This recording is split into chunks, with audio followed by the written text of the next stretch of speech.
Income अगर आपका अच्छा है तो फिर ट्रैवल हिस्ट्री की कोई मसला नहीं है यूएसए के लिए। अगर आप यूएसए के लिए अप्लाई करना चाह रहे हैं और आपका सोर्स ऑफ इनकम बहुत अच्छा है तो फिर वीजा ऑफिसर को इस चीज से कोई मैटर नहीं है कि आप इंग्लिश में इंटरव्यू देते हैं या उर्दू में देते हैं, ठीक है।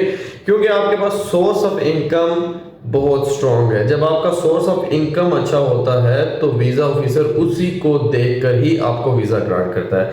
यूएसए आपकी ट्रैवल हिस्ट्री को नहीं देखता। बहुत से ऐसे क्लाइंट हमारे पास आते हैं जिनके पास बहुत सी अच्छी ट्रैवल हिस्ट्री होती है लेकिन उनका यूएस का वीजा रिफ्यूज हो जाता है जस्ट बिकॉज इस वजह से क्योंकि उनके पास सोर्स ऑफ इनकम स्ट्रांग नहीं होता।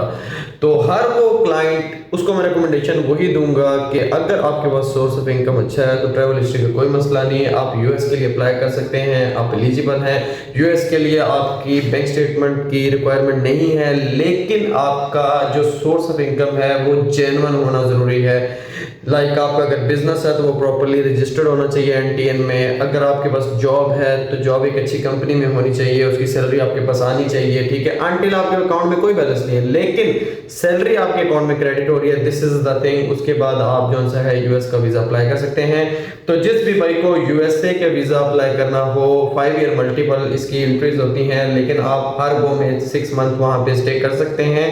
और इसके बाद अगर आपको यूएसए का वीजा ग्रांट हो जाए तो देन आप कनाडा के लिए कैन प्लस वीजा कैटेगरी में फुली एलिजिबल हो जाते हैं। तो जिस भी भाई को यूएसए का विजिट वीजा अप्लाई करना हो वो रॉयल प्राइम से कांटेक्ट कर सकता है। हम बहुत ही रिजनेबल प्राइस में आपको वीजा अप्लाई करके देते हैं, साथ में जो सा है आपको अर्ली अपॉइंटमेंट भी अरेंज करके देते हैं। तो जिस भी भाई को रॉयल प्राइम से कांटेक्ट करना हो वो इस नंबर पर कांटेक्ट कर सकता है 0336556492 दो में याद रखिएगा। Thank you, Allah Hafiz.